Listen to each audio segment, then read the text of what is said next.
What is it?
Government.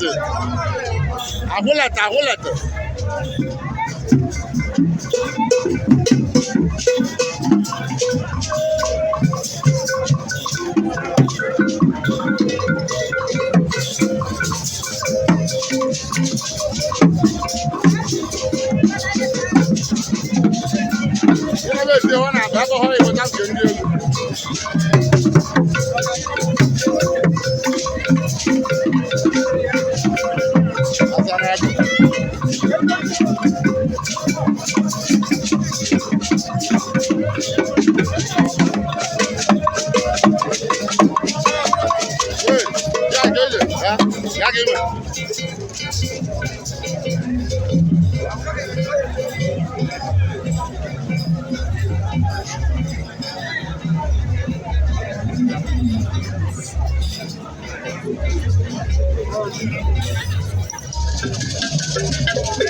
Vamos na maya kenari.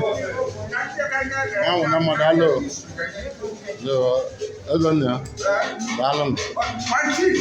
Azanya. Ayi kenari. Anon ne babe obed. Azikiwe. Ebe nkwuru nwa mo na mma Ugonabo Azikiwe of Oba Abandonisha Kingdom and of the same time America as a citizen. Ezenya anyị kenere. Yes. Yes. With the history and knowledge that I derive from Oba Kingdom. Ofunama present it's an inheritance in the red descendant of this Obed family. The father of us, Great Zik. Zik, yes. Owella of Onisha. Zik of Africa. Yeah. That's his younger brother. The younger brother, direct younger brother to Azikiwe. Today, as of today, we are staying here. Is the current inheritance as a throne. The legacy of Azikiwe left, what is the next legacy? And the golden voice of Obabo, I presume. That's the man staying by my left. He used to be humble and quiet on all aspects of life.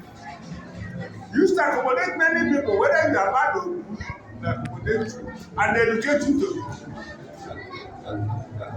As of today, he called my attention during the period of matter, telling me that the situation in Oba is somehow rough. Your father is one of the people who advocate that Oba should be remain peacefully. I will do my best to see that I will reconcile everything that related to that. The job that my father left before the battle, I will see to it. According to respect and regards anywhere in Onitsha, according to respect, even in our society, it's according to very big respect. I think about you. I will bow and kneel down for you. Bless you.